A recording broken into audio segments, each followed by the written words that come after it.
Good morning guys.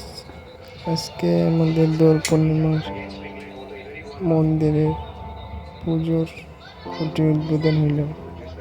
এই জায়গাটা নিয়ে অনেক কেচালি হওয়ার পরে অবশেষে আমরা খুঁটি গেড়ে দিলাম।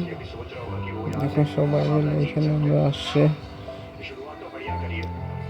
এত লোকজন, কেননা এই জায়গাটা নিয়ে একটু ঝামেলা চলতেছিল অনেক দিন থেকে, তাই সবাই মিলে আজকে মিউচুয়াল করে এখানে নতুন মন্দির উদ্বোধন শুরু করলাম। আমরা সবাই একসঙ্গে হয়ে মন্দিরটার সামনে ছিল আগে, এই মাটি ভরাট করে এখন পিছনে নিয়ে আসলাম। এইটুকুর জন্য পুরো কেচাল, কয়েকটা বাড়ি মিলে সবাই আসছে এখানে। প্রধান পঞ্চায়েত সবাই মিলে কাজটা সম্পূর্ণ করলাম আজকে আমরা।